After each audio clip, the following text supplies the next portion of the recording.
I was at a formal dinner party with some people I went to church with when the hostess asked me if me and her kid could go and get something from the upstairs room. Oh, you might need him to get it too, so just show him where it is, yes? I agreed, of course, and we went upstairs. This isn't the right room, so where is it? It's upstairs. Oh, well, okay then. Not here. Probably just one more floor up. Naturally. No, it's not here either. How can you tell? Well, I'm just looking, but maybe she misplaced it. We can still go up more if you really want to be sure. I guess that's fine. We went up again and again, but it still wasn't there. While the rooms got progressively larger, I began to think that this was all a dream. You all have an amusement park in your house? I think you know that we're not in our house anymore. Not in the traditional sense anyways. I'd still call this my home. Well, how do we get back? Oh, well, that part's easy. We take the slide, of course.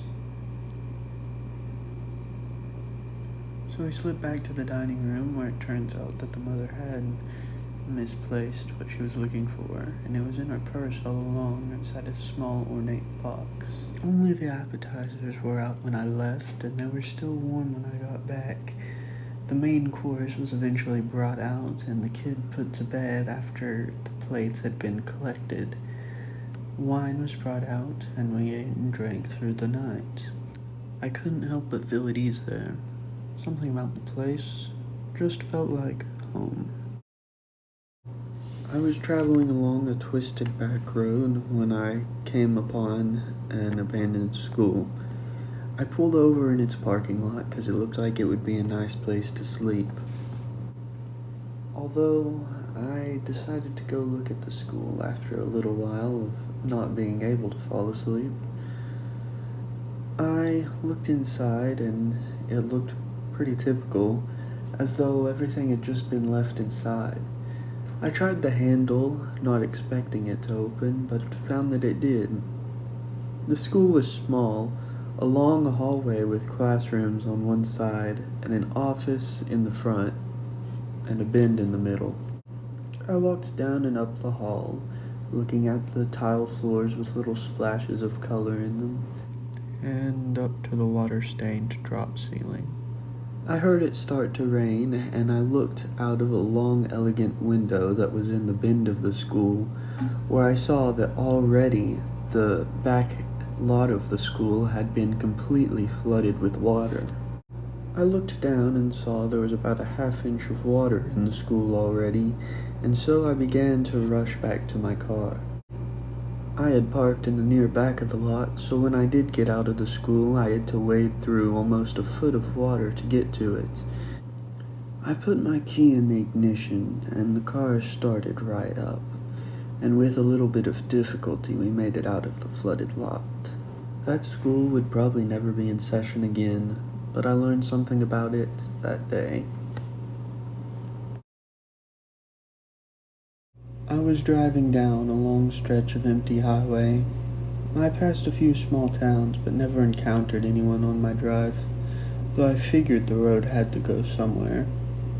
When I saw a splash of color in the distance, I thought that I had reached the place where the road led.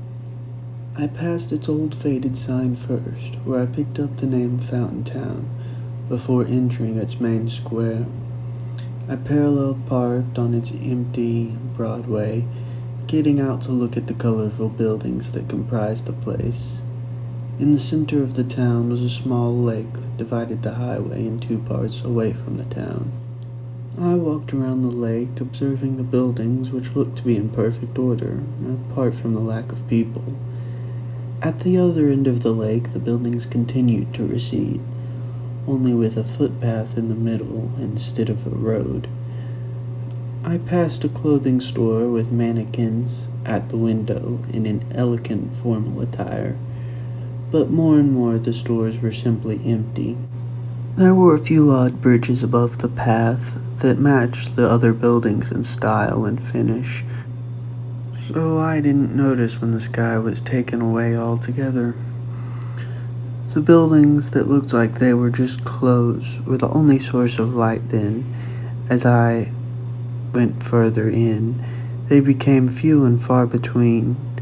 A drop ceiling now hung from the arched ceiling above, and I thought that the street had gained the appearance of a mall. At one point, I was completely in the dark, compelled forward by a single other lit store. When I got to it, I could go no further, as the hall had been boarded up. I looked at the store beside me to see a neon open sign inviting me in. I decided to go inside and ordered some iced cream, which I ate beside the store on a bench in front of the makeshift wall. When it was gone, I inspected the wall, finding a loose board to pull free. The hole let a ray of pale light in the hallway, and I looked through.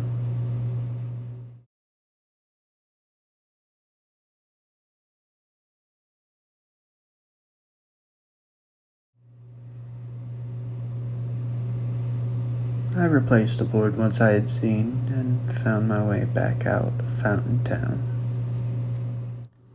One day I found myself at this old, mostly empty strip mall. I wanted to go into an antique store, but they didn't end up having what I needed. Somehow I found myself in the back of the store, in this weird hallway that connected all the other buildings. I decided since I was there, I would just go to the next store that I wanted to, another thrift store, but it was closed for the day. I decided to go on just for the fun of it, and went into this old restaurant that had been long abandoned. But while I was there, I noticed the bizarre cleanliness of the place. But more strange than that was the restaurant was full of people. I asked someone why they were there, and he said that the locals came there to have picnics and relax, as well as your ordinary homeless population who resided in the bright and colorful space. When he was done, I went back into the cool, damp hallway and back into the original thrift store, where something caught my eye. It wasn't exactly what I wanted, but I realized that I could make it work. I purchased it, and then I was on my way. I found an old theater and restaurant that was having some summer science classes that I decided to sit in on. I sat down in the grimy, padded auditorium seat and watched the long, boring lecture and movie that they had put on. The second day I did much the same, only this time I realized that the Time family and my good friend Rot were also there. So after a while, we all got together for lunch in the attached restaurant. The restaurant was a little unkempt and dirty as well. I got a coffee and some basic food, and everyone else did likewise. It took a while getting to us, but when it did, we ate it promptly, and when everyone else was out of food, we were ready for the check. We stayed there for a while, though, patiently waiting as we talked and stuff, but eventually we ran out of stuff to talk about, and time dragged to a stop. So at some point it came to me that I should probably go find the waitress, which I got up to go do. There were 2 rooms upstairs, both cool, dark, and quiet. Next to the stairs, I saw the entrance to the back rooms, which were almost pitch black and devoid of life. I decided to go downstairs first and stepped into the creaking stairway. As light came up, I went down, wrapping myself in the warm sensation it granted. I reached the bottom of the stairs, my feet landing on solid ground, and turned right towards the light. Inside was another dining section of the place, although this section looked like it would be more at home in an old fast food chain. It looked as if it hadn't been cared for since the styles in the room were popular, with dust coating everything and with most of the contrasting reds and yellows faded and washed out. The warm light that was filling the room was coming from the dust-covered windows, and the exaggerated by the whiteness of everything in the room. I could hear songbirds singing outside, but as far as the room itself went, it was completely bare of life. I turned back towards the stairs, but realized that there was a door to the right of where I came. I opened the door a crack to find a room in disrepair, not out of underuse like the first room, or neglect like the upstairs, but overuse as all the wooden surfaces were worn down, and everything in the room seemed to have lost its luster. Likewise, the room was full of people, old men and women who just stared at me. I slammed the door shut. I returned to my friends to find them all gone, our used dishes still on the table. I went out of the upstairs eating area, through the joining door, and out to the auditorium, which was now pitch black. Only the light of the restaurant and auditorium exclusive stairwell. When I stepped outside, the bright sunlight and the day heat enveloped me as my eyes adjusted. I saw my car sitting on the old, cracked, and faded asphalt, the only car in the parking lot. But as my eyes finally adjusted, I saw my friends standing next to my car. They informed me that they got creeped out waiting for me in there and came out here. So, with resolve, we left that rundown place, never to return. I had taken a temporary job building houses. One day we were taking the supports out of the house to see if it would stand on its own. I took a support out from the garage and there was a loud pop and it fell. The manager came over, but he didn't seem too upset, instead telling us that there would be a company meeting soon. Now the construction site was in a bit of a weird place. It was in a strip mall's parking lot, and the meeting would be in one of the old stores. We had a good little bit before the meeting started, so me and my good friend Rod headed over to one of the open stores.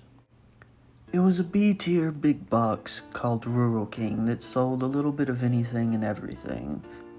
Inside, we made our way over to the back right-hand corner, subconsciously. In this corner, there were clothes packed tight, the aisles narrow and tall. I noticed it first, but Rod agreed that the corner seemed to go back too far. Before we knew it, there was little storefronts in the clothing section. After a while, there was even some natural elements, like a little stream that we had to jump. We had become too enveloped in the mystery to turn back, but one thing was sure. We were going to be late for the assembly.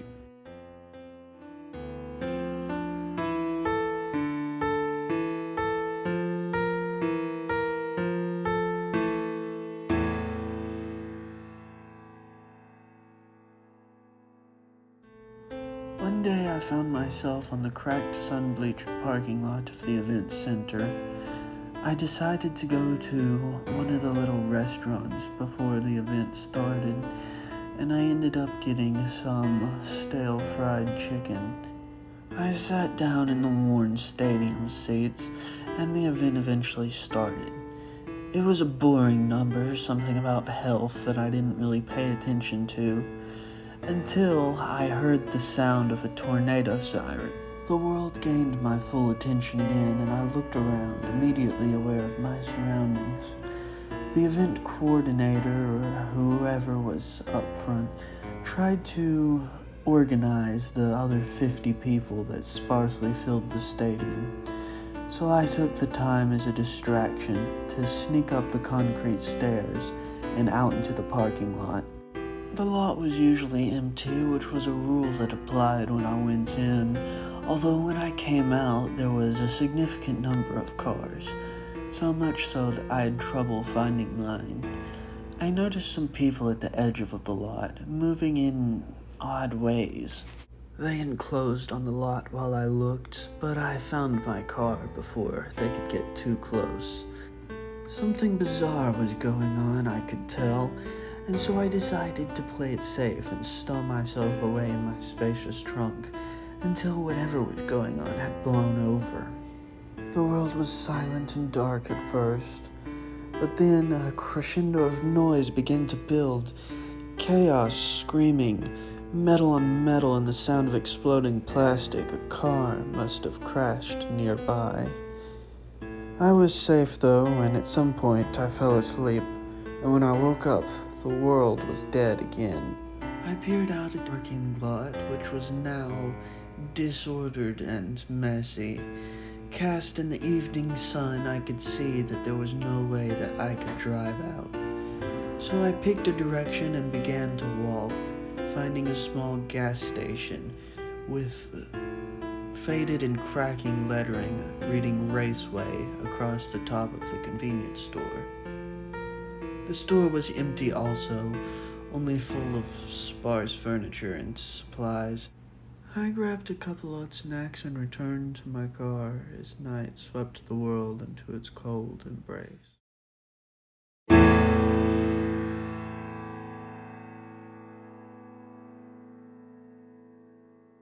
One day I found that I left my wallet at church, and I came back late into the evening to retrieve it. The dulcet notes of organ music greeted me inside and followed me down the stairs. The player must have been practicing, and they were doing a good job, filling the space with its haunting sound. I had one more place to look downstairs, but as I walked down the dark stairwell, I lost my balance and slipped.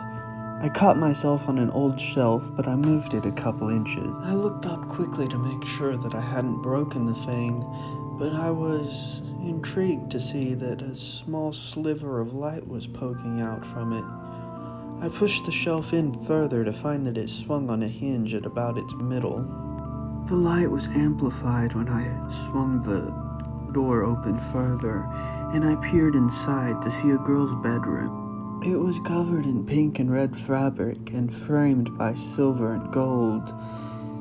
It was presented in the golden light, which gleamed off a compact but elaborate chandelier. I noticed that the ground of the place, and pretty much any other surface, was covered in old dusty money and coins.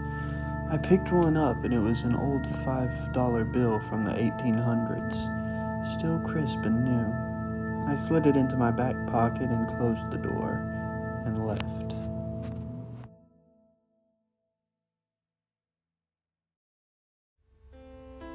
I got a part-time job one day at a towering brutalist office complex. It was my job to man the elevators. There were 3 of them, and I had to stand in one, greet people and press their floor number, and then ride with them.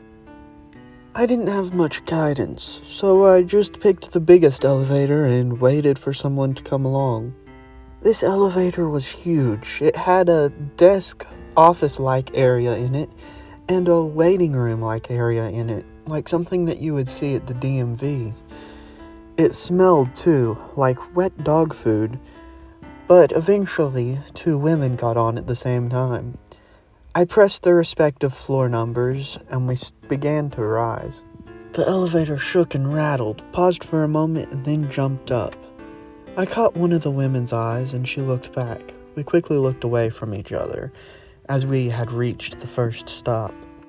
The less fair woman stepped off, and I suggested to the other that we try the middle elevator to take down to her stop. This elevator was a bit more normal, grimy and run down for sure, but something that wouldn't be out of place at a parking garage. Once I got in, the elevator dropped about 2 feet, so we decided to go back to the first one. It made a loud hiss down to her floor, and this time we both got out. She had stopped at this small library that was completely empty, so I stayed there for a bit to talk to her. Her name was Fade, and she had also taken a temporary job there, only as a librarian instead of my apparently dangerous doorman job. She told me to be careful as I went back, but this time I was going to try the smallest of the 3 elevators. This one was pod-sized, only big enough for me, and as I got in it began to slowly drop, but I was going down anyways. I figured out that I had to type in a code onto a keypad that was in front of me, but I couldn't really remember what my code was. There was no light in the pod, so as the floor rose above me, my light was being cut off. As there was only a sliver of light along the ceiling, I typed in the last thing that I could remember, and it turned out to be right. The pod lit up and it shot down to the first floor, stopping quickly. I worked the rest of the day but didn't end up seeing Fade again. She must have taken the stairs. But I didn't see anyone again, and I was kind of getting creeped out, so by the time for me to leave, I was eager to go. But as I turned my back, I remembered that it was my duty to turn the lights off on one of the upstairs office floors. I pondered it for a second, but realized that I was being ridiculous, and I walked up the stairs to the second floor. It was eerie and silent. The only sound was the hum of an air conditioner. I hit the lights and quickly returned to the first floor. It was at that moment I noticed a radio on the desk that I didn't think was there before. This is a national emergency. Be careful. Places are not what they seem. Be warned. The radio clicked off. This set my nerves on edge for some reason. It didn't even make sense, but as I returned to the garage, it looked strange. It wasn't industrial like it probably should have been. It was a housing garage. But my car was there, so I got in. But as I backed out, I couldn't remember if I had driven to work that day.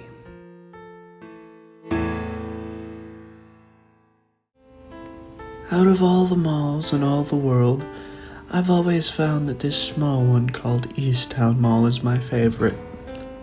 There are malls with elaborate theme parks inside, malls with big stores and flashing signs, but this little mall has always struck me as different.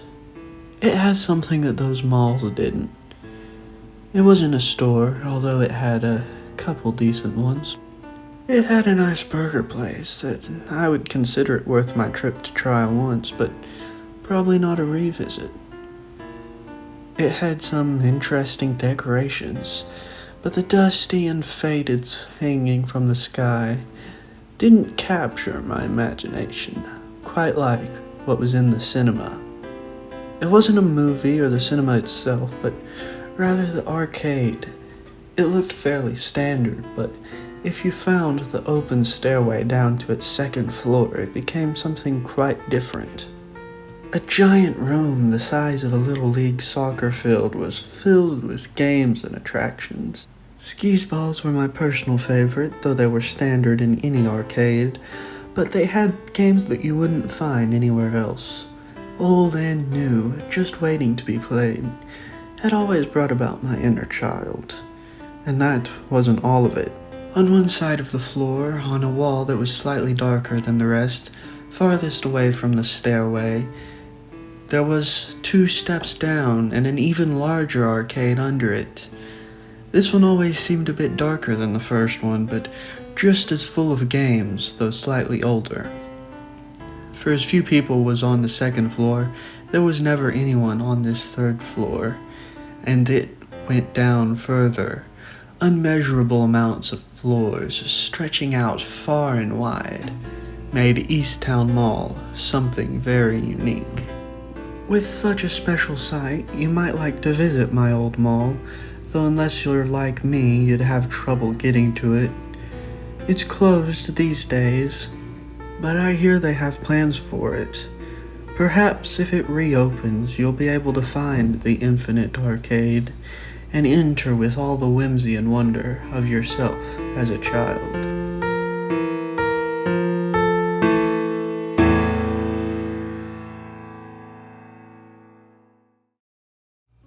One time, me and my good friend decided to go on a more traditional vacation.